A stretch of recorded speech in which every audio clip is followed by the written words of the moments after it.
Guys, welcome back to Unmotivated. I have a special guest today. It's my guy, Parker Lee. Now, listen, we've got Maul as a co-host and Jamarcus sitting on the mic as well. Parker's a guy I met through a guy named Azu at a gym, and he goes, man, listen, you guys got to meet each other, man. You guys are both well-versed, healthcare, et cetera, et cetera. Parker's, you about 34 now? Yeah, actually. 34, and he's accomplished a shit ton. So I love people who accomplish it. I love people on a mission, like a dog on a bone trying to figure stuff out. But even more importantly, in those 30 years, and definitely probably the last 10, he's built quite a few businesses, participated in a lot of growth in terms of companies, friendships, relationships, all that stuff. So we can get 3 episodes out of his ass today and keep it going, man. But go ahead, man, if you wanted to tell him a little bit about what you do and, where you're from and how you got to Texas, all that stuff, man. Enlighten them. Yeah, originally from South Florida. As far as where I am today is very different than probably where I was when I met you. Yeah. I was very much still focused on being a entrepreneur, building businesses with my own 2 hands, right? And nowadays, I spend a lot more time helping others fix their business, investing, so leveraging my money and capital, my relationships to really, make my efforts. I don't know, how do you say, compound a little bit, right? Oh yeah. And I think that comes with the journey. So I guess to talk to that is I have built businesses, had good successes, some failures, as we all do, and where I've seen that my efforts are more valuable is just through that leadership or through that helping hand, and if I can just play where I'm good at, that's what I will continue to do. It's less headaches, as we were talking about a little while ago, right? Less headaches, less stress. I've got kids, so my life is, it's about being easy and building wealth. Some balance in there somewhere.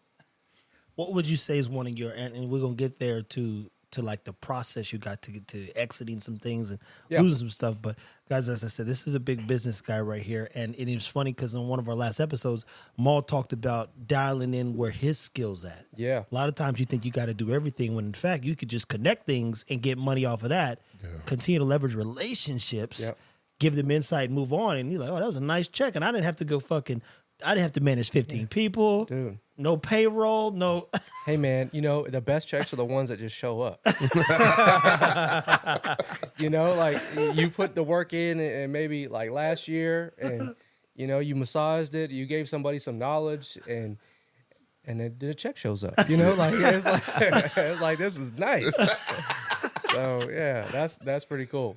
So what's the biggest company you built and how many employees did you manage and how hard was it? Yeah.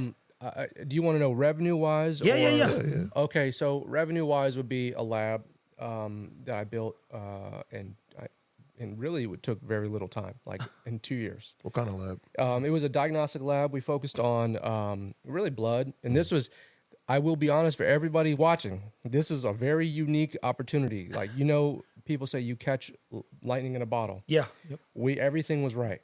The market conditions legislatively, the market conditions here in North Texas, just everything made sense at this exact moment in time. Not to say that you can't repeat this in other businesses, but in this particular business, it will never happen again.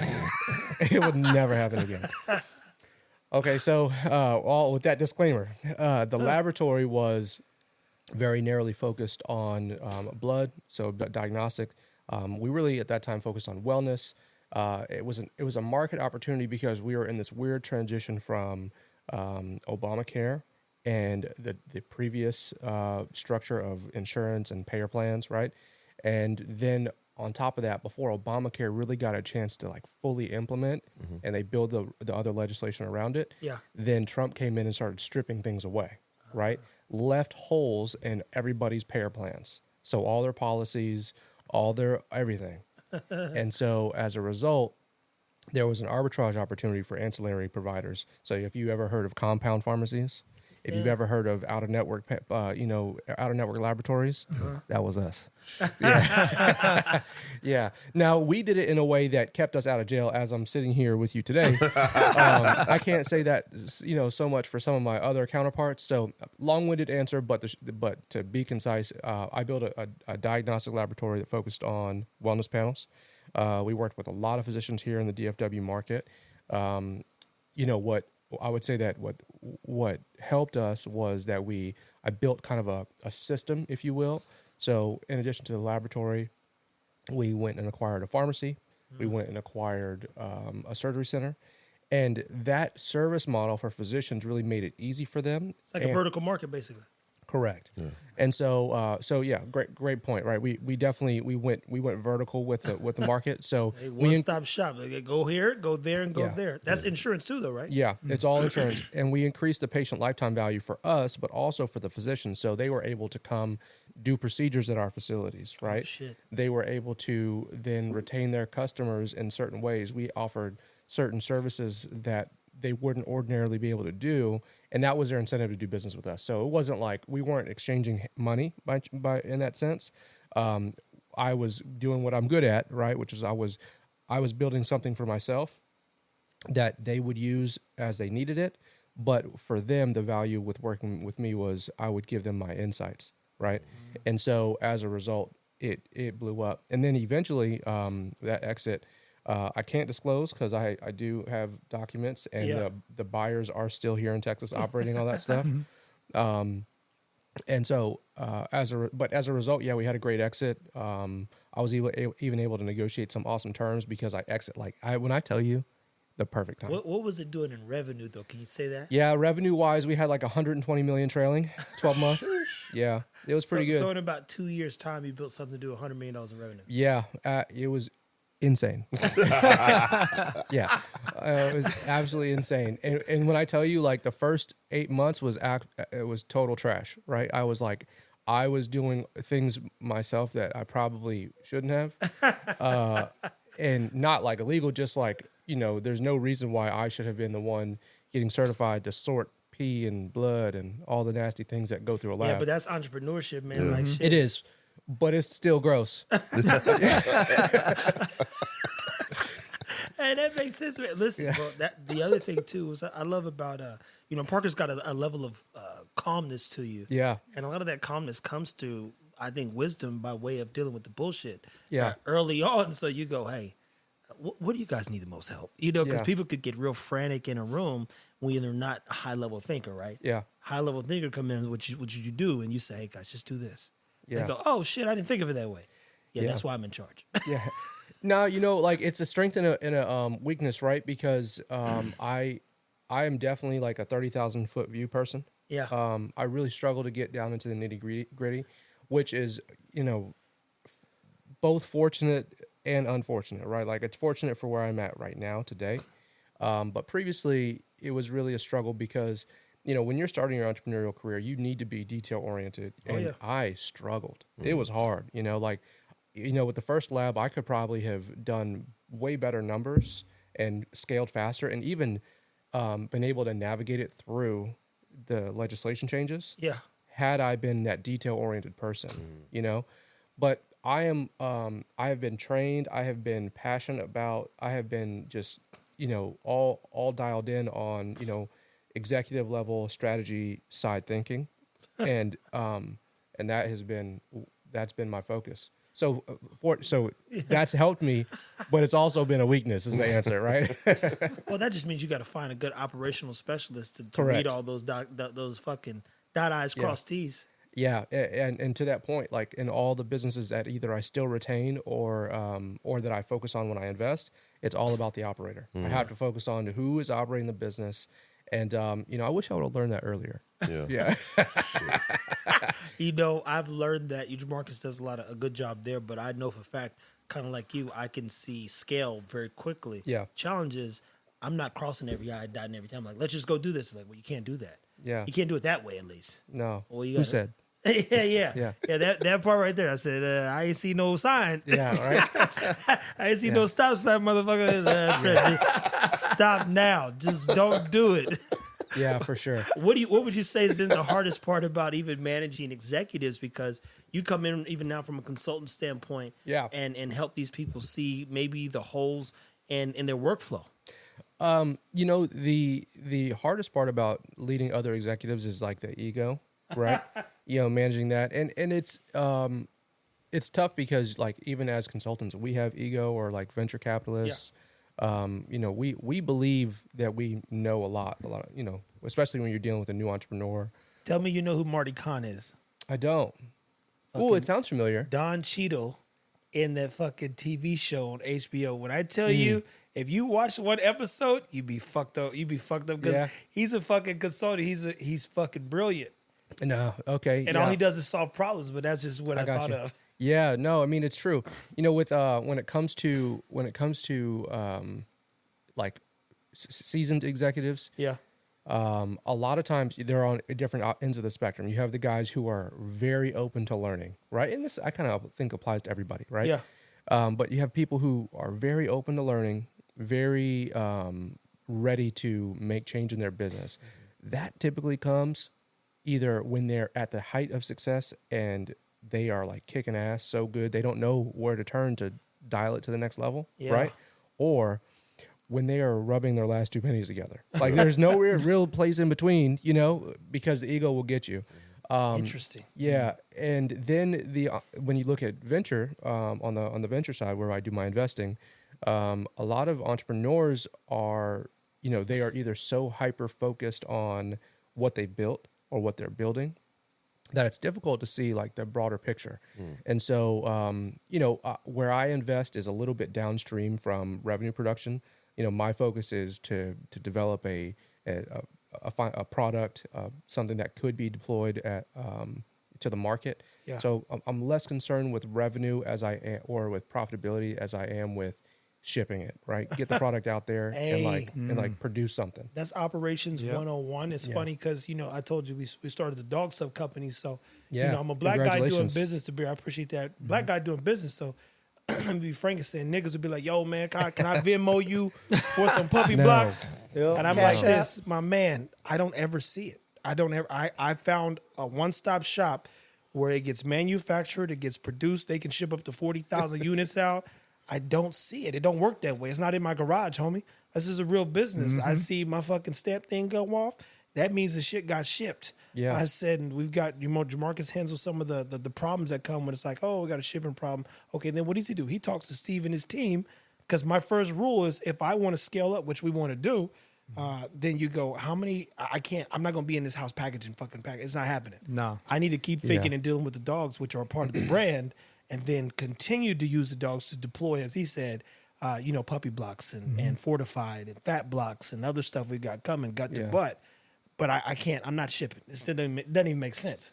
You know, like, yeah. So what I would say about that is you're right. Like knowing your strengths is so important. You know, it's crazy that if you can't figure that part out, you will struggle. Man, Now some people want to do everything though too. Yeah. Some people want to say, man, my look ego at got the best of me too. You know, like, Shit. dude.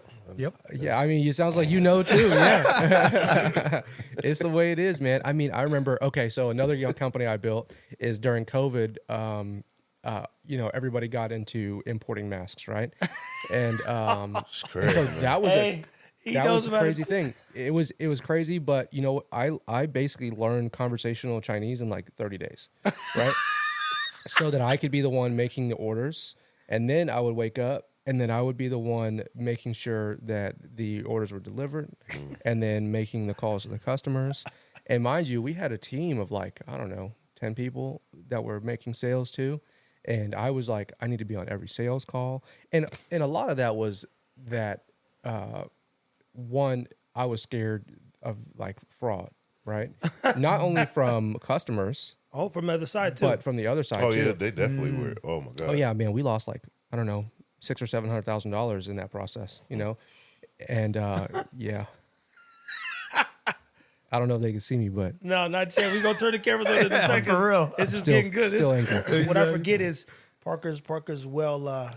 He's been groomed to communicate, Yeah. and Yeah. every now and then you find people that try to talk through, yeah, kind of what they're good versus getting to the point. So even when you hear him use words like, "Oh, I'm gonna get cut to the point, be concise," all these things where you're framing it perfect. You go, this dude's good for camera. But even more importantly, Yeah. I can't even imagine where your future lands because of how much experience you have just in dealing with yourself. Yeah. I think rule number one in any entrepreneur is like, how do I manage myself and all these infrastructures? Because like you said, if I'm doing 1, 2, 3, 4, 5, 6, 8, 9, 10, and part of it's out of fear, right? You said, Yeah. damn, these fuckers are going to get me. Because most people that cut a check, you're like, damn, where'd the $1 million go? Yeah. Oh, it's gone. Well, wasn't we supposed to get this on it?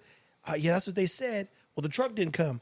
Oh, fuck, the truck didn't even exist. Dude. Bro, Yes, man. bro, Craig lost like 5 M's, dog. I got one for you. 10.8. Yeah. See, but look, but Parker knows how crazy that time. But people were making fucking phenomenal money though. Oh yeah, I lost my money after the COVID stuff. That was a whole different experience, and very frustrating. I'm going to try to not get too tight about it. But yes, yeah, straight, dude. Through COVID, it was crazy. Bro, man, No man's land It was is how I it was describe it. It crazy. was like the wild, wild west. I thought dude was lying when he said he made 100 or their team made like 100 M's, bro. I was like, how is that possible? Right. Then like he goes some country, whatever the case may be, and I'm talking about a whole fucking warehouse of whatever mask at the time everybody Yeah. wanted. Then the hand sanitizer. Then Nolan, you know what I'm saying, my partner, my business partner, he was getting in it, bro.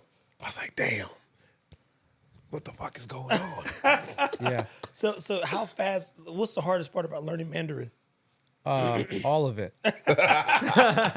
It's so hard. Just Thank like God for from Mike, man. obviously the letters are different, right? Completely. It's like hieroglyphics. Yeah. Yeah, it is like hieroglyphics, and they're very similar. So, fortunately, I didn't have to write anything. It was all typing and talking, right? But I'd say then the context. Yeah. So it's so far removed out of my brain now, but At the time, boy, that Yeah. itch. What did Yeah. you learn? What did you use to learn it? I used Duolingo and then YouTube. Okay. YouTube. Dude, YouTube is hey man, you know what? Like I was like getting the phrases down, and really more for the context, and then also like Googling my short phrases that I needed to know. Yeah, And like then, Google Translate. Yeah, it was good. You know, it was really good. I told you, YouTube University, bro. YouTube, Man. yeah, bro. facts. And you know what? The reason it was so important to learn Mandarin in that one instance was that because there were so many other English speakers trying to build those relationships, me coming in, like trying to speak Mandarin, it was arbitrage. And at a time where like really the world was trying to figure this whole situation out, Yeah. it was just like one layer of the onion I was able to peel back, a big layer, obviously, Absolutely. so that I could then bond with these people and they would prioritize my orders or they would make sure that they get fulfilled for actually. And then it also, I also had I almost forgot. Shout out to Jennifer Wang. She definitely helped. She lives in Africa, but she was like my intermediary a lot of times to either help me find these people or to help me learn Chinese. Word. Yeah. And dude, she was so helpful.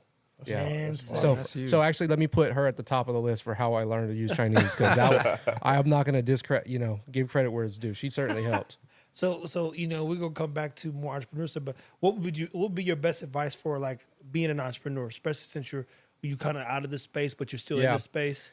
What I would say is like the most successful ones that I see are really good at something, like awesome at something. One Yeah. thing, they are acutely aware of that one thing, so they are very self-aware, and then they are early on. They know that they will have to bite the bullet and be operators, even if they don't want to be. Yeah. Right.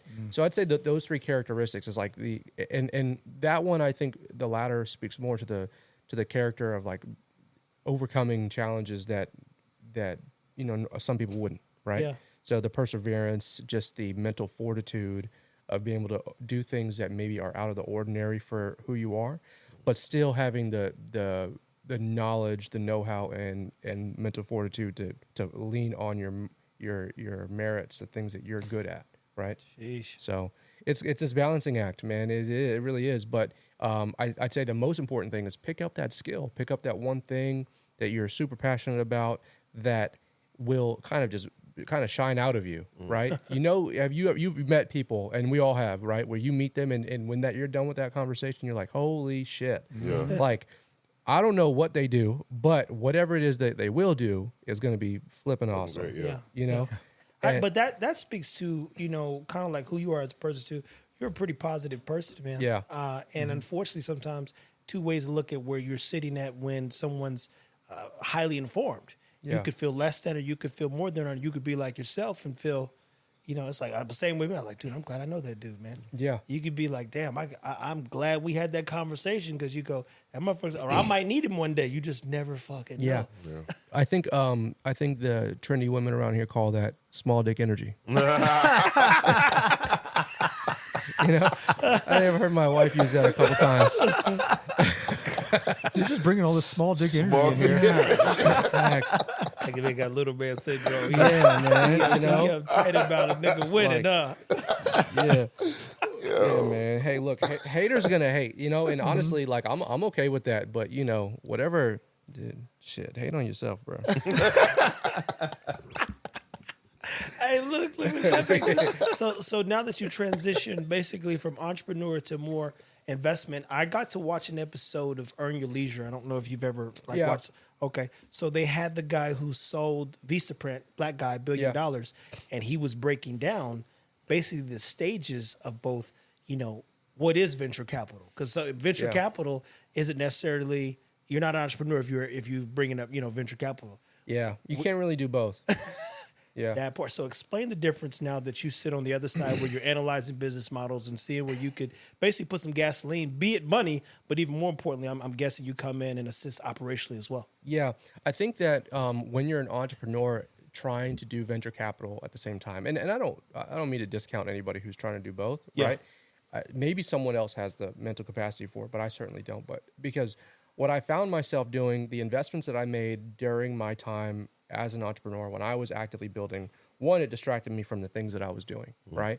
I felt like, it was too much stimulation, right? Their ideas, I thought all of their ideas were good ideas, right? Because as a fellow entrepreneur, you're thinking like, I want to continuously grow. I want to put new ideas into my business and make my business improve, right? That makes sense. Like that's the right thought process, but it doesn't work unilaterally. Like what works in the trucking company that I invested in did not work in the laboratory that I had. Like those things are not mutually, they don't go equal. together. Yeah. And not to say that, not to say that one is better than the other. They're not, but they just can't, like, there's not a lot of principles that can cross over, right? Not at the operational level, right? Yeah. And so, a lot of words, but I think that the biggest issue is that when you're in that entrepreneur role, and that's like your life and you're living, breathing, dying that, it's really hard to pull yourself out and not empathize with another entrepreneur, right? So that's why it's difficult to invest. So if you invest in something that's completely out of your realm, like real estate, like obviously that has very solid metrics, or if you're investing in stocks and bonds or whatever, like invest in that shit, please.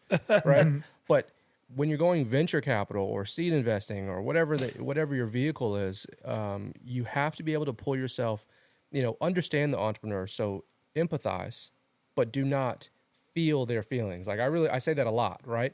And that's some shit Kevin O'Leary would say. Yeah. I don't care. How do I make money? Yeah. This is not and he talked about it too. He's like, I gave a friend of mine basically $700,000 in 7 months because it was emotional. Yeah. And it's like it went to zero so fast, and now we're not friends anymore. yeah. Damn, that's crazy. I went through a situation like this yesterday.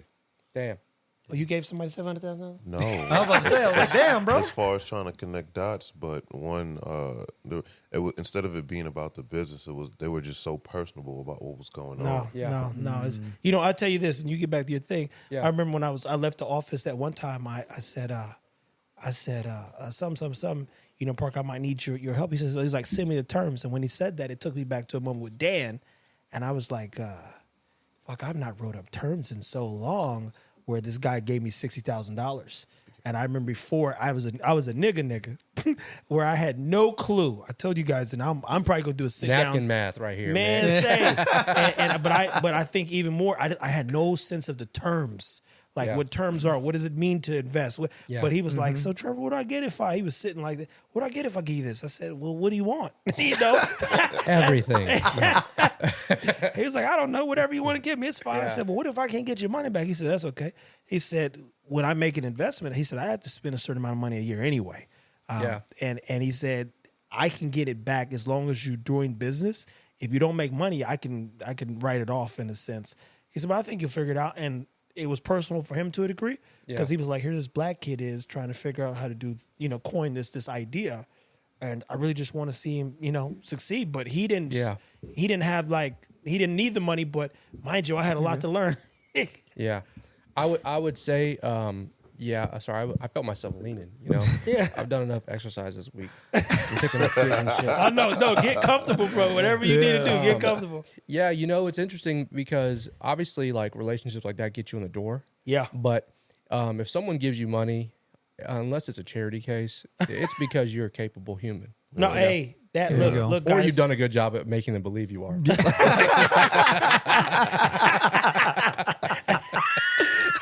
Hey, that is Which also has happened to me. Like as an investor, that has definitely happened to me, and that's kind of what I meant earlier. Is like you empathize, you think that they're doing everything right, just like you're doing everything right, or you're trying to.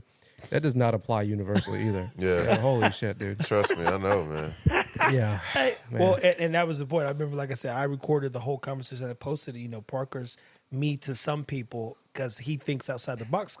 I tell people have literally offered to give me money now since we grew every page. We've got a following, we got support, we've got we got some things to say. Okay, if we pour fuel on this now, we can get to here. Yeah. because we're doubling down, and that's when you come back to him and others that we like. Even Jamal sitting here is probably gonna go into business with me and participate in an ownership of Pangea, which is the big boy. That's the one that sees and hears everything and changes the whole dog world. But fast forward, rewind, when I was getting back into the business space, just coming from shooting some videos, I went to this guy first, and my point is when I went to go talk to Parker, I was thinking to myself, who can I add to even a board setting that could keep me on the straight and narrow?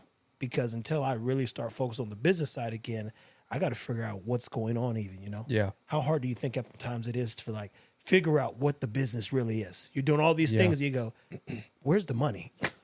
Yeah, no, I mean, fortunately for me, business modeling is like one of my strong suits. So, but yeah, like a lot of times that is a struggle for entrepreneurs. Is like, they're passionate about something and they don't see the money, right? For some things, I don't know if it's necessary to see the money early, right? When you're dealing in physical products, obviously it is a little bit different. Yeah. But when you're dealing in services or software, I think it's pretty easy to get into, free models or discounted delivery models. Yeah. So that you can get some market exposure and grab some customers. So anyway, a lot of words. I can get real technical when it comes to that. Hey, look, man, Yeah. this is for But, the technical, man. We want to make sure we capture. I sat back and you think, dang, that Earn Your Leisure one was really good with the old boy, and he was technical. Yeah. I said, I don't know what this nigga's talking about at some point. Yeah. But he can't be less than who he is No, for sure. when he's making it make sense to somebody who's listening that he needs to talk to. Yeah. I haven't seen that one, but I'll see it. Like, bro, it's a good Yeah. one, and it's definitely super informative, and it was inspiring Sure. because you don't see enough of us sitting there at that $1 billion status. hey man, it's true. I'm working on it. Yeah. Making things make sense, but you're one of the people who I know for a fact if there was somebody who's going to get there. I appreciate that. Because No. I definitely I'm trying. Like it's crazy because I think that where I really visualized that it was a possibility was after I sold the first lab. Yeah. And then like hitting 9 figures in revenue was crazy. Like absolutely insane. When I tell you, like, I didn't think I deserved it. Right. Oh shit. That's Yeah. that imposter syndrome. It was Yeah. imposter Yeah. syndrome. It was crazy. And so then I was like, no, eventually I settled into it, and I rested on my laurels for about 2 years. Oh shit. Yeah. I mean, I was buying stuff I didn't need. I mean, like, you name it, all the things that we buy when we get money, chains, cars, watches, houses, His IG Bottles. is literally watch Parker. lots of bottles. Lots of bottles. Yeah. It was dumb. It was absolutely ridiculous. And so after Did you that, regret any of it though? A lot of it, yes. Yes, actually.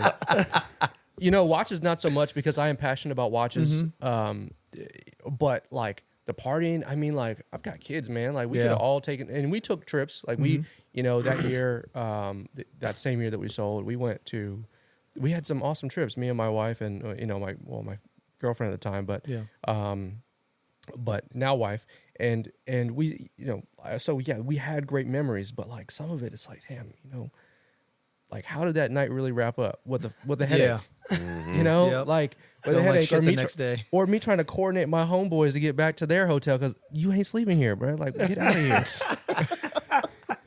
Or like like just different stuff, and it's like, man, I don't know. I think I looked back on my quarterly credit card statements 1 month or 1 year, and it was like $200,000 in entertainment, and I was like, what the entertainment?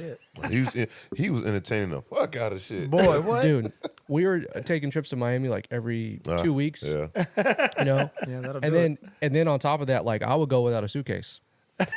Oh, he was one of those guys. He just jumping on the plane and say, "Fuck, I'll get some shit when I'm there." Yeah. It was stupid. It was absolutely stupid. I'm there for 4 days. I'm spending $1,000 a day on clothes. Another $1,000 a day on food. Yep. I'm treating everybody. Yep. Oh, I'm shit. going crazy. We Shit adds up go. quick. There's 5 of us at the spot. I got 12 bottles. Like, why are we doing this? Damn. Like, nobody can drink this much. Like I get we would stay, or I say we, like I would go see my kids, my older kids, and so I would get a suite at East in Miami, and so they would have like their 2 or 3 bedroom suite, and more often than not, I was getting the 3 bedroom so that I could like tuck the kids away, and then my buddies would come after they fall out, and then we'd all hang out, whatever, and it's like those rooms at that time, I don't know what they are now, but $3,000 a night, Sheesh. Like, what are we talking? Why are we doing this That's a good question. in Miami? Like, who am I showing out for? My kids? Like, why do we do this? So a lot of words. I'm sorry, but like, You good, man? you asked if I regretted it. Yeah. The reality is that I probably could have saved $2 million that year or those 18 months on not doing dumb shit. Damn. And then I would have been not infinitely, but I would have been able to turn that money into a lot of money. Like $2 million 6 years ago, 5 years ago, today, man.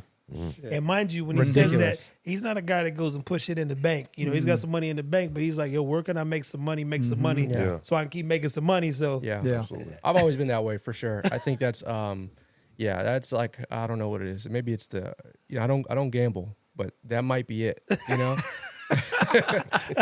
That might be it. I definitely I think it was Grant Cardone that said this a while ago. He's like, I go broke like twice a year, once or twice a year. I've seen him. Yeah, he said that. And I think you and I have talked about this Yeah. before, and it's true. Like, there's probably 1 or 2 times a year where I am so cash broke, where I'm like, damn, dog, like, I hope a check comes. like, man, I'm hungry, man.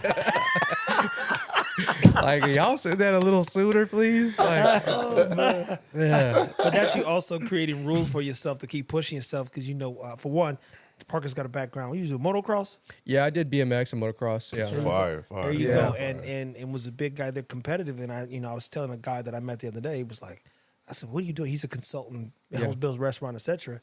And he just like he's got $25 million, right? But he goes, he just needs something to do. He can't you sit go home. crazy. He's 34 years old. He's like, I said, man, I just can't sit still. Like, what I'm supposed to do? I need something to keep my brain active and all this other Yeah. stuff, right? What's some of the tricks you use to keep your mind sharp, man? Is there anything people could do that you could think of that would assist in just preparing them potentially to be, Yeah. post entrepreneur and even like get into the venture space and how to prepare themselves to maybe make good decisions with smaller amounts of money, but enough to maybe participate? Because there's a lot of avenues nowadays where you could take, let's say a person got 10 bands Yeah. and potentially invest in a little something and then watch it grow or be a part of that growth too. Oh, man, there's just so many ways I can take that conversation. Yeah, man, we'll take it, bro. Look, we're here to learn. Personally, I spend time on things that are going to make me emotionally stronger. Right? Yeah. So, I used to spend like 3 hours in the gym. I realized that like my utility factor at the gym is really only like 60 minutes. Like after 60 minutes, I start to get mentally tired. Man, you know? look, Yep. I ain't gonna cut you off, so get back to that, but he was the one that had some homies on that shit, and he comes to me, and he had never really done over 260 or something. And so in less than 90 days, he's up on all his lifts. He's like, niggas is think he play football now. Not even fucking 200, bro. I never even went on the bench press. Yeah. What? Why would I looked at it like? Why would I have to? Yeah, no, he was talking like, I don't know if y'all can 135. see these other humans in here, but these are big dudes. I don't know what's up with this. Bro. How are y'all not benching 200? Like, No, I have he a does. jacket on. But like, Yeah, I bro. told him, I was like, no, Parker's shredded, but bro. before this, you're huge. What are you talking about? You have no idea, though, man. You have no idea. Like, Last night, one of the homies I met, I haven't seen him in like 4 years. The whole time he was talking to Cat, like, bro, do you know how skinny this guy was? Oh, you were skinny? Bro, it's shit. Oh, okay. That makes dog, sense. yeah. So you've been eating because you don't look you not fat, but you definitely buff. Like Hey, man, what are we talking about? This entrepreneur life. Yeah, I feel that. Yeah, that's true. but go ahead, my man, keep going. You talking about utility and just how you spend your time now. The 3 hours cutting down to 60 minutes, being more efficient. For sure. So, so the thing I would say that the general, that's an example of what I do with the rest of my time is like, where is my utility best used, right? So, like you have to dimension utility value. Everybody knows this. You learn it in like, I don't know, freaking grade school math. And so what I look at is like, what is my time worth, right? Yeah. So if I carve my family out of it, because there's no value you can put on family time, right? Yeah. But there is a utility, like when you are going to be mentally exhausted or when you start to feel guilty for not working, et cetera. Like your limits, you set those limits. But outside of that, what's your time worth, right? And what's your money worth, right? Is your money worth 8%, 10%, 20%, 100%, right? Yeah. Where do you put it to get those things? What do you need to do to get the exposure to those investments or to those opportunities to invest in order to raise those points, right? Same thing with your dollars, right? Okay, so you've got 10 hours of the day that you want to allocate towards work things outside of your family and whatever rest and relaxation you have to do. How do you turn that from $100 to $120 to $125 an hour, et cetera, et cetera, et cetera, right? And I say that because it's really difficult to have discipline to say, oh, well, I'm just going to go invest in some passive income and it's going to go from $1 an hour. And then in 5 years, it might be $50 an hour, and it's like, that stuff is like long-term strategy for sure. It makes sense. Like do that if it works for you. Yeah. But for me, the thing that works for me is like, I know what my dollar value per hour was last year for the working hours that I was willing to put in. Yeah. And I'm now this year, I'm trying to increase it by a percentage. I know what my dollars earned me last year as far as like annualized interest. Yeah. And this year, I'm looking at if I'm going to invest. So my goal is every year $100,000 across 10 startups, right? Yeah. If I'm going to invest that money, how do I dial it up past what I did last year, right? Yeah. That is where I make and that waterfalls into every single decision that I make with my day. Okay, outside of family, right? And I say that obviously I have kids, so it's a super big disclaimer. I think a lot of people like get lost in the dollars and forget their family. You can do both, right? Well, I mean, the beauty about being in a position of wealth is not having to go to work if you don't want to go to work that day. So even when you're sitting, it's like at 5 o'clock, I'm gonna be with my family. It's like, oh. Kid woke up today. He wants to do such and such. Guess what? Yeah. We'll go to the park if he wants. Yeah. That was time that I can't get back, but it spent some time. Now I'm going to go fucking work to maybe 9 o'clock tonight or whenever the job is done. Yeah. And then come back. There's another kid. Oh, I don't want to do this. Boom. You got the wealth and wherewithal to really make that decision and not be stressed about, let me get back to the family. I've been out all day. Yeah. What's interesting, though, is that I wouldn't say that is a dollar amount, right? Like I wouldn't say that. I would say that having the ability to have that kind of flexibility is a mindset, right? And like, man, right now is like the time too, because how weird the market's been and how, with inflation and the cost of goods, everything's been just so out of whack. People are like really uncomfortable and they feel out of control, right? But I really want to impress that you just fucking work harder. Yeah. Yeah, I think he had in one of the books he was going to call Do More. It was going to be a Do More section. For sure. Like I'm still very like hard on that, right? Like definitely use your time wisely and do the most you can with your time. But like there's no the idea of schedule flexibility all comes down to discipline, right? If you are willing to work at 1 o'clock in the morning, who cares, right? Yep. Just fucking do it. Like then you have the flexibility to go and see your kid do his recital at 10 a.m. on a Tuesday afternoon, on a Tuesday. Or, you want to take your kid to an early soccer practice. Okay, cool. But you just know you have to have the discipline to be up until 2 o'clock or whatever hour. Or if you're not in the morning, you're not a late night person in the morning, you got to be up at 5 a.m. and busting your ass, And that's where I'm at. That's the biggest change in me is like, you know what? Mr. Beast, I think, talked about this. Is like, there's no set hours for work. Like, who made that shit up?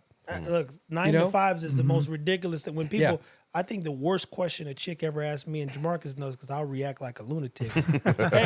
hey, what did you do there? How was your day? Like, don't ever fucking ask me. The day's not fucking over. What the fuck are we talking about here? I said, it's still time on the clock. Anything could happen at any moment in time, and that's the beauty about this entrepreneur life, and anything really. Yeah, for sure. I mean, I agree with you 100%, and I think that just to impress on whoever's listening, right? Yeah. Is that discipline is your limiting factor, and your willingness to like apply that and work hard. Yeah. Right. Nobody cares. Like nobody cares if you work at 1 o'clock in the morning versus 1 o'clock in the afternoon, unless you have a customer that's depending on that, right? Then obviously you have to make accommodations, but in the reality, like the grand scheme of things, like enjoy your life and work hard. That's really all that anybody gives a shit about. Yeah. Look, there's no time frame on success, people. And there's no time frame on failure either.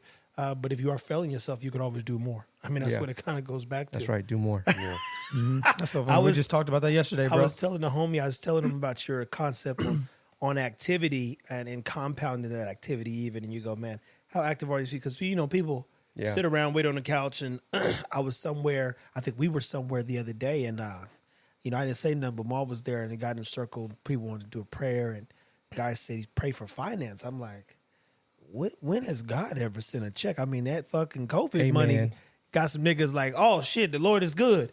But in retrospect, you go, bro, you can't pray for finance. You better pray for a good idea and do some work, nigga. Yeah, facts. It's pretty crazy. Again, back to like the people feeling out of control, and I think that's just a visualization problem, right? Some people just can't visualize themselves being successful without some kind of successful without like a helping hand. Or, have you ever heard it is like rich people are evil, right? Or people with money are evil. And it's like, there are some of those for sure. Like I've definitely bumped into a handful of people. I'm like, man, you are crazy. Like you are. Yeah. I wouldn't touch you, kind of Grinch status. Right. But there are also truly brilliant people that operate at such a high level, at such excellence, that it makes sense why they're so good. Like I knew a guy once that had a janitorial company here in Dallas. It was like a $25 million company. Like, oh shit! You know how many abuelas are scrubbing toilets for $25 an hour, and he's making $25 million. I'm sorry, come again. It's all about the mindset. Yeah. It's all about how you execute. It's all about. And it wasn't a who kind of thing for him. He built it from the ground up. What is the key, would you say, to execution then? Because I think that's where people get a little lost at times, and even more importantly, they get distracted with, because, entrepreneur, he can get fixated on this. And it's like, bro, that's not the business. Yeah. This is the business, and you're executing in the wrong areas. Dude, yeah. I hope I didn't cut you off, but it goes back to the... And these are, I think, some of the intangibles that successful people won't talk about in a public setting. Is like, measure your fucking time in dollars and cents, and then make decisions on that. Have the discipline. Like, you have to condition your brain to be disciplined enough to do the things that you really want to do. And if you can't, be okay with, accept the fact that you're gonna be just a regular motherfucker. Yeah. Like, that's it. Like, you just go be regular, dog. Like, if you don't have like, I could use all the catchy phrases. If you ain't got that dog in you, you know what I'm saying? Like bro, like honestly, Hey, if George. you don't, yeah, right. If you don't have, if you can't have the discipline to sit down and figure out what your time is worth realistically, like I don't want to hear. Like I asked a group of guys the other day, and if you hear this, dog, like I'm talking about you. And he said, my time is worth $200 an hour. I'm like, bitch, you living at your mama's house. Shut the actual fuck up. And I'm sorry to get angry with, sorry about my language. Bro, Yeah, no, man. because Yeah, I told yeah. you this is unfucking Yeah. motivated, bro. Unfiltered. Unfiltered, bro. Yeah. I 'Cause got this into is real life shit we No, doing. the whole purpose Yeah. of this, I told you, I was like, we're gonna get to 500 plus episodes. I got them all. I think collectively, this is the first time in a long time I've had a group of people who character wise, Yeah. how hard it is to be in a group of black men who can put their ego aside and really want what's best of Yeah. people. So somebody talk money, I go talk to them all. Quit talking to me. and then Parker, mind you, he just told you he measures his time down to the dollars, cents, and pistols and nickels, and he's like, "Yo, I'll be there tomorrow at 9:30 a.m." Yeah. And you go, as I said, a lot of people can't call this man, and then he drive 20. He sent me the map. 24 minutes over Yeah. here to sit down and do the podcast. So I'm like, yo, I'm gonna get what I can out of him. Not saying I'll never see him Yeah, again, yeah. but I tell you another thing about this guy. Gotta say this. He's different times when we've grown old. He's like, dude, keep killing it. You're killing it. I love watching you guys' growth. And that's it. That's it. And he's back to clearly killing everything he's doing. But Yeah. but you'll get that positive message from him, me personally, and be like, yo, I truly appreciate it because he's one of those people that I admire. Dude, you know what? And shout out to y'all for real, because I do remember when we first met, and y'all, you had me do that damn video in homeboy's gym. Yeah. Bro, I think he tore up my shoulder. Did he ever? You ever seen this video? He made me do this like twisting pull up. Oh man. Like why I like jumped in the air. What the hell? Anyway, Some at that American time- Ninja Warrior shit. Yeah, it was some American Ninja Warrior shit. Yeah, for sure. And at that time, like I know you were talking about, developing a platform and doing Yeah. all these things. And so for me, it's very, very rare.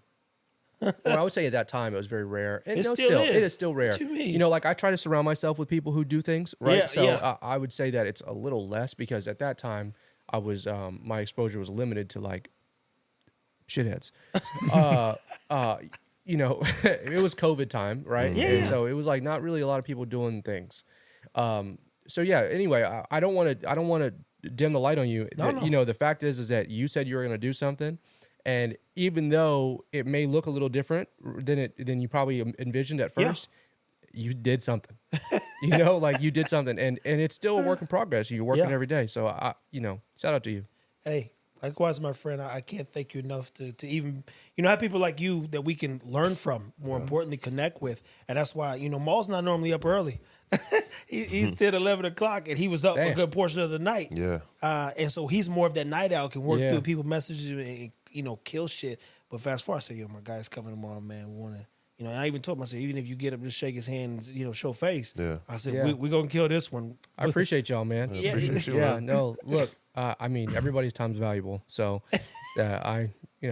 as long as I can be helpful and y'all can help me, like we're all good. you know? Hey, and that's the point. So, mind you, I agree 100% with Parker. And I said, I got into it with a nigga once. I said, what your problem is, you ain't used to a nigga saying something and it coming to life. Yeah, that's true. A lot of people are not. Yeah, and I said, I'm like a dog on a bone, bro. If I said it was going to work, it's not even a question. Now, many people in that, from where you were sitting too, I love, and Nigel, he didn't say, oh, they ain't never going to work. So he was like, oh, man, good luck. Hit you with that. And I appreciate that too, Yeah. because we all need a little luck no matter what Yeah. happens. But once I figured it out, I said, oh, it's over. It's Yeah. fucking over, man. For sure, man. It's interesting because I remember we talked about one of your ideas, Yeah. and it didn't really resonate with me. Like, Yeah. and you knew that. I was Yeah, no. I'm very clear remember about that. those You, things. you picked it apart and Yeah. you Yep. made it actually make more sense so that it could resonate with many more. Yeah. And so but that doesn't mean all the time. And I talk to entrepreneurs all the time, and I have those situations where it's like sometimes it's super clear to me, right, what the business modeling is, and based on how it's described to me, right. And sometimes it's like I will have to redirect the conversation a little bit, not because I'm smarter than, but just because you have not given me enough clarity, right. And if we can't get there, my attitude is always like, they may be smarter than me. they and a lot of times the answer is they are, right? And so and maybe not globally in a lot of other things, but but in the things that they're good at versus the things that I'm good at, like there's no better or worse. It's just that again, that's what comes with being an entrepreneur, being so hyper focused on the things that you're good at or the things that you're passionate about. Like not everybody's going to see that vision, and by being able to persevere and kind of push through it, that's what it's all about. I'll be very clear in saying part of me continue to build this idea is because I know, fast forward, if I'm able to do this brand idea, right, that I'm able to freak that brand and then come back. Parker's a guy you want on your board and even, like I said, invested interest, because there's going to be things that I don't see that he's more advanced and equipped with in dealing. So we talked about some wellness center for dogs, right? He was like, just call it a daycare. Because, those things stay full. People always dropping the dogs up, put it in the right area. I go, that makes sense. As some grand doctor facility type wellness, he's like, just do a daycare, man. Yeah. It makes more sense. Then you could have a wellness component that you can upsell, which makes even more sense. Because then it turns into a gym type thing where we collect data. Guess what? He understands blood diagnostics, such and such. Now imagine if that was done for dogs and we was able to store that, etc. Shit that we discussed. And he already knows a lot of legislation stuff, and fine tuning some of those things, it could become very interesting. Yeah, I remember now. Yeah, that just so happened to be like pretty close to my wheelhouse. So I was able to give you a little more than you probably bargained for.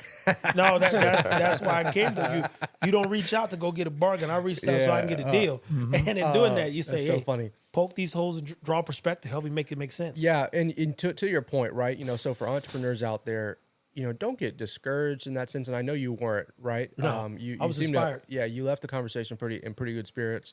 But the one thing that I would say is that when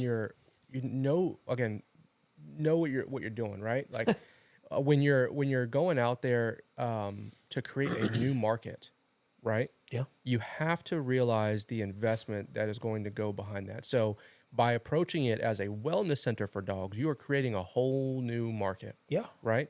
And that investment is very different than if you were just to go and arbitrage that opportunity or those services through a different vehicle, right? So as an example, instead of going wellness center for dogs, call it a daycare and then upsell those services. Well, everybody knows what a doggy daycare is. Yeah. Everybody knows that.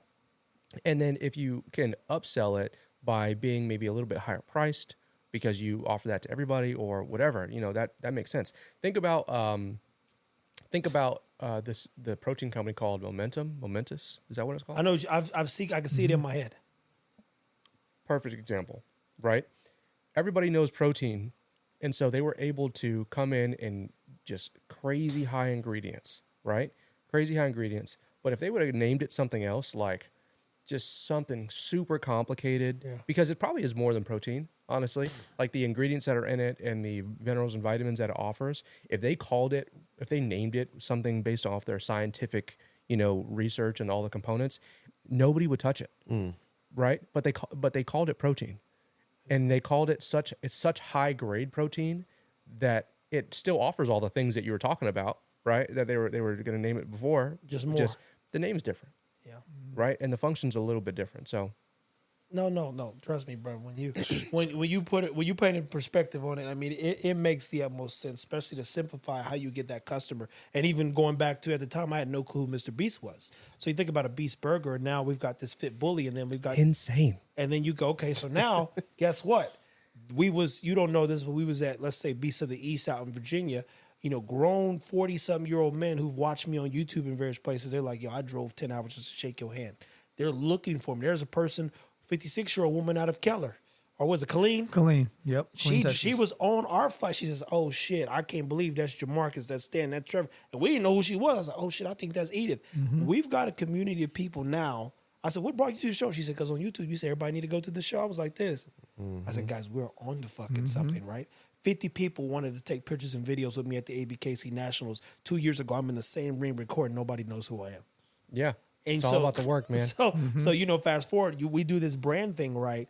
it don't have to be this new idea. It's like, Fit Bully Kennels now has a doggy daycare. They're like, yo, everybody got to take that. Your dog's finna get his whole life finna change if he go easy. It levels the playing field. We no longer play. Yeah. And we definitely plan to win. No, it's interesting. I think that, obviously having a platform is a great way to do things. Yeah. Especially if you're using personalities and personal brand to put that out there. So, yeah, I mean, especially in this space where, the world is changing, right? So everybody can go to their doctor and get information on health, or go to their vet and get information on their pets, right? But like the real change is happening at the social level, right? And so it's people who are informed, who are doing the research kind of adjacent to conventional study. Yeah. And trialing and testing, kind of like what you're doing, right? Yeah, yeah. And so that then offers a brand new opportunity to be like special, right? yeah. And then create this brand. Like, you're gonna be the next dog whisperer, right? Yeah. But like, you don't have to go on Oprah. Like, that's how good it is right now. That's right. Those are, hey, look. You know what I mean? Like, everything we're all in the age group where like the influential people of our time, of our upbringing, where they had to go on Oprah, they had to go on all these different shows. Oh yeah. The news. They were on the news. Like, who gives? Like, Nobody now, watching the news. Look, nobody. And so now we've got social media, and in these 30-second clips or 1-minute clips, you are really like able to change perspective if you do it at scale. So look, keep it up. Hey, look, I tell people all the time, social media lends a level playing field. You don't have to go. I said, think about it like this. There might not be 1,000 people who walked into CVS today, but there was 1,000 people who saw this video, and that in itself speaks volume. Even when we was at the show, a dude from Trinidad, he's like 43, he says, hey, Bridger, and he said, you don't know nobody here? I said, no. I said, for what? And he was like, well, I thought you'd come out. I said, no, bro, I came because Chris asked me to shoot the thing. So I pulled up a video. And at this time, I didn't even know Instagram had watch hours, right? I said, look, I posted Chris's dog, which nobody knows, Roy. I posted him on my page just 3 hours ago. In 3 hours, that fucking thing on Instagram has 50,000 views. I said, there ain't 50,000 people here, bro. I said, I'm more beneficial. I serve the community even better online. Yeah. Me showing up at the event, that's a fucking privilege. I got to turn that into a thing. But I said, the last 3 posts did 10 to fucking 40,000 views. I said, do you know 40,000 people? Because I don't. Yeah. I said, being here, knowing these people is cool, but scaling, you're still thinking like, I got to be seen. I want to shake hands with. Fuck these people. Yeah. That's the truth. I said, and they're not, none of them bad people. I appreciate everybody who came and said hello. But in real time, we're thinking, how do we leverage the web? And, I think, I hate to say it all the times, but Kim Kardashian has probably done it one of the best ways possible. Her family's been on TV for 10 plus years. She didn't call a team and say, we want to put Skim. She called fucking the fucking basketball commissioner and partnered with the whole NBA to get them fucking some goddamn Under Armour. You're like, damn, why didn't Under Armour do this? Why didn't Nike do this? Wait, they got the basketball players wearing Skims? Yeah. Oh yeah. No cap. Good on her, because my wife bought me some of those underwear. Boy, ball cuppers. Let me tell you, them things is comfortable. So it is true. Yes, unbelievable. Shit. Oh Yeah, shit. I don't wear the cotton Jones. I wear the sliders. Yeah, I gotta check those out, man. And now I gotta get some. Those are ball cuppers. lit. man. They are undefeated, dog. Like, I wear I've always worn like Nike Tech underwear. Yeah. And those are cool. These, if you've ever worn like those Nike Tech underwear that are not like compression short sliders, but like pretty close, what I'm talking That's about? what I'm wearing right now. Yeah. Hey, same. I'm actually got my Jones on. Like, they're like, I got stacks of them, but those Skims ones are better. Damn. Damn. So Go ahead and order some. I know, man. No cap. I don't know how much Birthday's you spend on them. Yeah. Thank you. But that's my point. So I was telling them, I said, look, visibility, self-promotion is definitely key, but think about how she's killing it from a business standpoint. Whether you like her or not, she keeps making moves that you can't make because she's more important than your ass at the end of the day. Yeah. Here's what I would say, though. This is very important to this. And anybody watching who does have a following or who, looks to grow a following, is that execution is key. Oh, man. You know what? The reason, because if there are other influencers who have made their attempts, right? They even tried the sex tape route. You said, "Oh, that didn't work." Yeah, right. And so as they launch products, if they are poorly executed, and I mean by in any way, Yeah. to a degree like that doesn't make sense for their scale, they will get picked apart, and it'll be the last product they ever deploy. So, or or they struggle, right? Yeah. I mean, like I will give. Man, it's tough. Like Mr. Beast and Kim Kardashian, like these are two examples of people who, in my opinion, just if you step back from like the personality and look at the business execution, they're second to none, right? I study. I've definitely jumped on the Mr. Beast train because I go, this guy, he came out of nowhere. It seems like, but then he goes back and says, "The fuck, guys?" He said, "I could tell you what minute shit's gonna drop if I don't do this." Like this guy, He's so good. Hey, Dude. the metric system for where you're looking, hey, where's my cent and dollar worth? He looked at it from YouTube. Where's my time worth? And how do we optimize visibility, fun? I mean, it's nuts what he's doing, man. Dude. And even crazier, get this. You saw that he actually went over to Africa and dug them drains and stuff. There was an African dude says, your parliament come here. And he was like, they tell you going to do all this thing, and they take a picture with a shovel. A white boy, Jimmy, come. He said, actually dig holes, put water, running water, such and such, and people are mad at him because he did what he said he was going to do and didn't ask for nobody. He didn't ask for cameras. He didn't even record it. It's not an episode, I don't believe. I think it is. It is. It is. Okay, that's even better than, and mind you, people, the good and the bad, it should all be aired. I tell people, I recorded off my Osmo. I said, if you're doing good and you have the means to do good, there are going to be some people hate. Guess what? They hate that they can't do good for somebody. Yeah. And would never do good for themselves. But I appreciate watching Mr. Beast because I think genuinely, sincerely in there, he don't got gold chains or nothing. He has 100,000 square foot place where they shoot videos. And I think He lives there. Yeah. Yeah. I think he actually is just having fun. And what better way to have fun? It said, Samuel Jackson, you ever gonna get an Oscar? He said, I don't want to do them kind of fucking movies. He said, you like every movie I watch, I want to have fucking a blast. I want to blow some shit up. I want to talk some shit. You know what I mean? Like, that's the role he wants to play. Yeah. And you think about it, okay, this nigga started playing a crackhead, and from the crackhead to a main character, he's never folded. Killer. He just want to have a good time. Yeah. Nigga got no acting range. He don't change his voice, but none outside of Django. Outside of saying motherfucker. Motherfucker. Yeah. Well, you know what? The thing I would say is one thing that they all have in common is they know themselves. Yeah. And they know what they're passionate about. They know what they're good at. And that is so key, man. And it takes, some people figure it out really early. It took me a long ass time, I think, kids today, people today are really fortunate to have as much information as we do available at our fingertips if we use it wisely, right? We can watch other people make the mistakes that we don't want to make, Absolutely. or get the lessons that we couldn't ordinarily get. And so it's man, I mean, it is the best time to, I think, in my opinion, to find opportunity and make wealth, build wealth. Yeah. But also I see the other side, which people are like, oh man, well, the government this, inflation that. And Apple's $3. Yeah, well, take your ass to Aldi, bitch. It's cheaper there. Thanks. Stop going to Central Market. Sorry, that's my little tip because I was literally complaining. I was like, "Damn, Apple's literally $3." And then I got in my head. I was like, "You broke bitch! Like, why are you complaining about fruit?" So look, there's two So things. it's symptomatic of everybody. Sorry, everybody experiences it. Like self-doubt, and then like that confusion, right, is there for everybody. But like, it goes back to the discipline, right? Knowing yourself, knowing what you can do, and if you can't do it, then practice it and do better the next time. Yeah. There you go. 100 reps bare minimum. That's just to believe in yourself, Yeah. or to see like, is this the right way, or is Yeah. this a good? And then you got to maybe have to shift or pivot in a sense. Yeah, for sure. And then keep moving. So if you were going to maybe give them some words of advice, we've got 2 questions. We'll close this one out.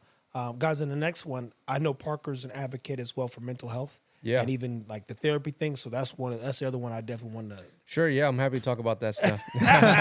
But if you're going to give them just some advice on, potentially acquiring wealth and what wealth means to you, what would be, Yeah. Some of that advice? Hey, man. Okay, so stay out of debt as much as possible, right? Unless it's like value-added debt, buying a house, right? That's kind of the only value-added debt I can think of. Buying homes or a business, if you can get it at a good deal.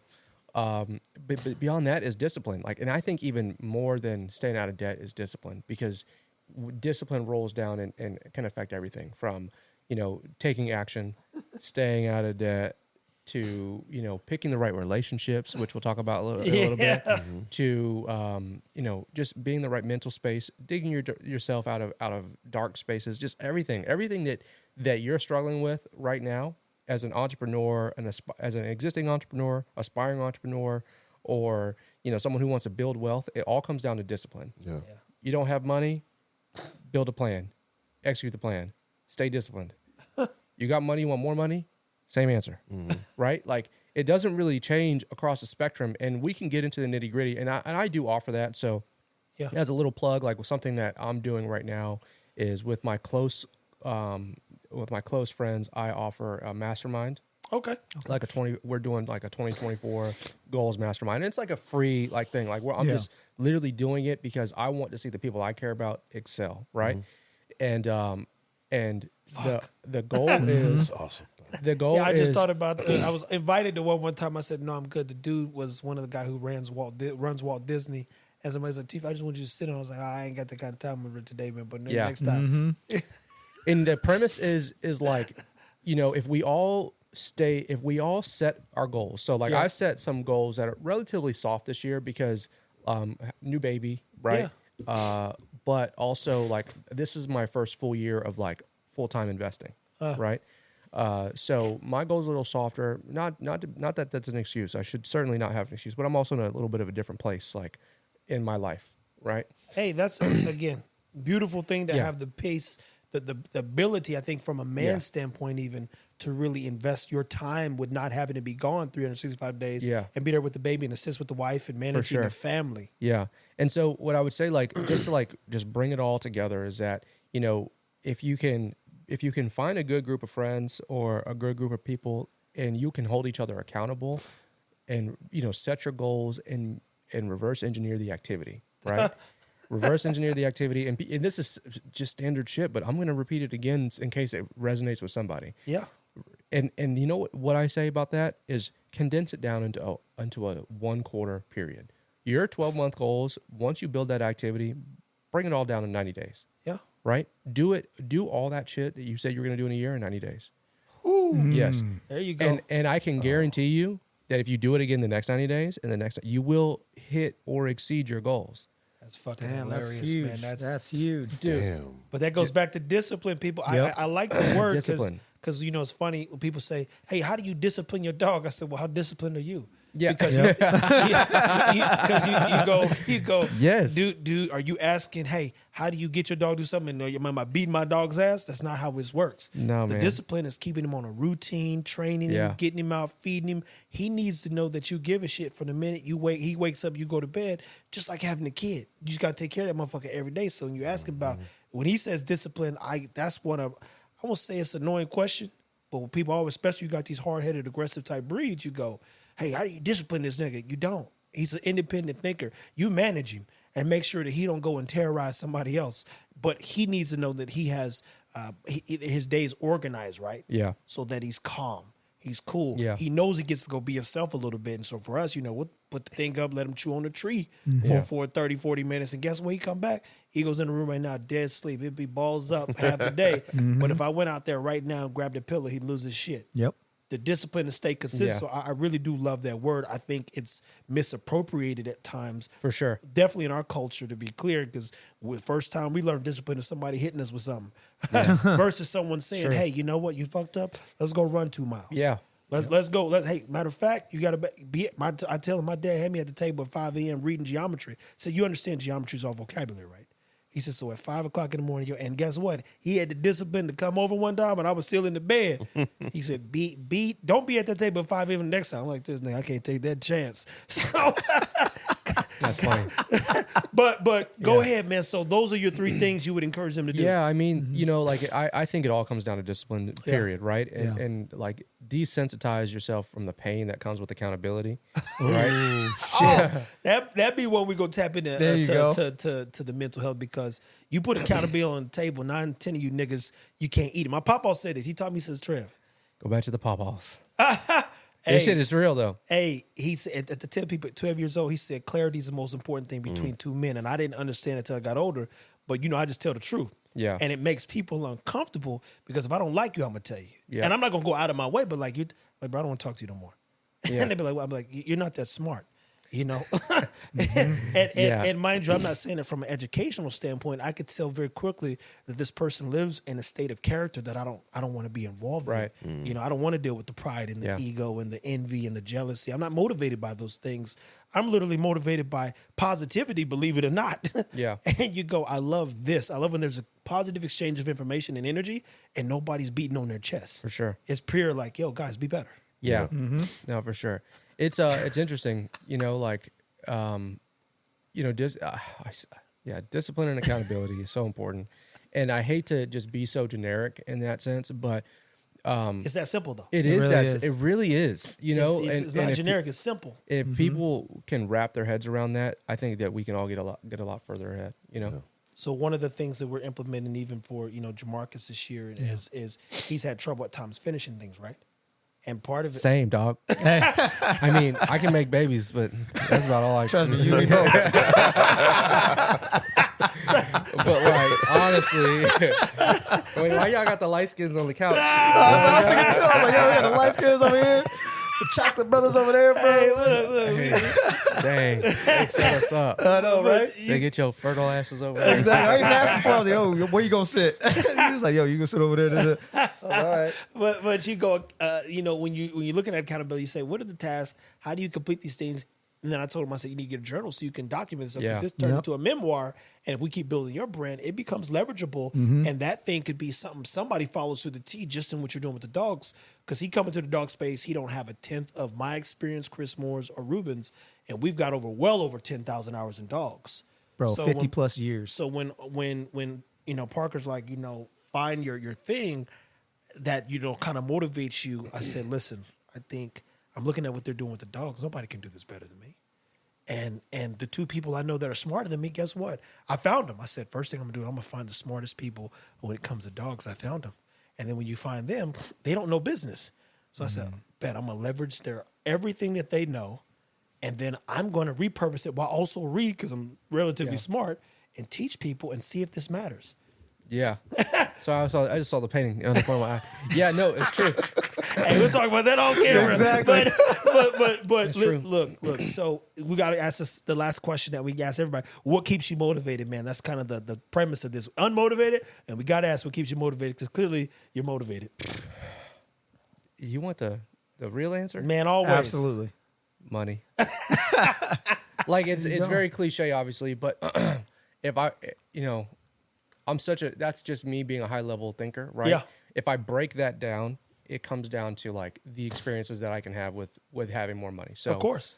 Like one of the goals I set this year is I want to take all my kids and we want to go spend a month in Spain, right? And the reason that is that my goal for next year will be, and I'm already thinking about this, is to buy a house in Spain. Oh, shit. Right. And then the goal after that, and I was talking to my buddy about this, and he's a different breed, but I said, look, the end goal is to have my house and have a big ass boat in Spain. Sardinia?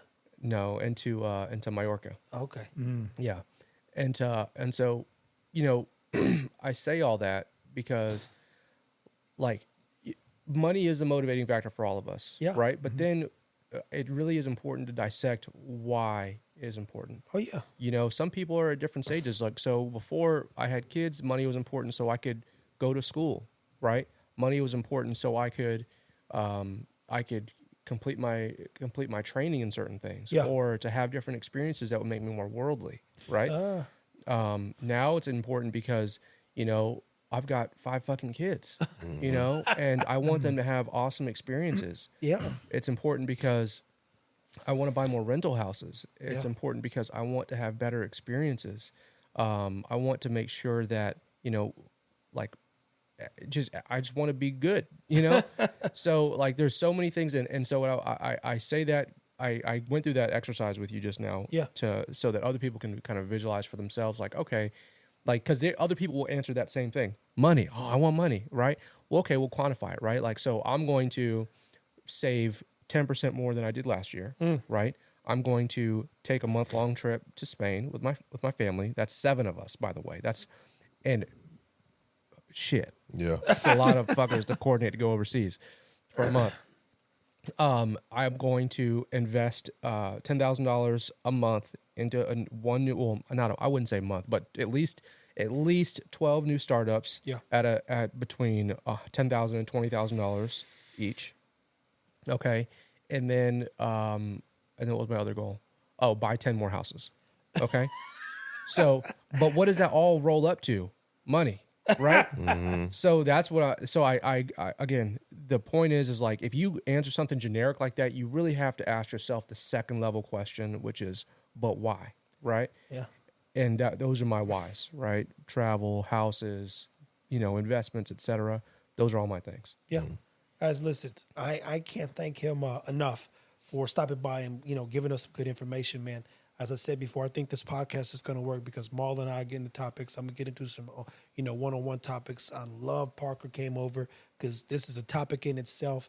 High-level earner, entrepreneur, thinker, and most importantly, a guy who's got some values, man. Yeah, Some appreciate fucking that. values that he can share with you guys, and I hope it continues to inspire you to do a little bit more because, you have this big thing, and, Jamarcus and them that know me, I had one goal last year. I said, you guys set up all these fucking goals and didn't do one thing, objectively, but here's what I said. I said, could I master a way to communicate that interests people in what we're doing? And basically, can I teach people how to take care of the dogs in the simplest way and just see if it's something here? And guess what?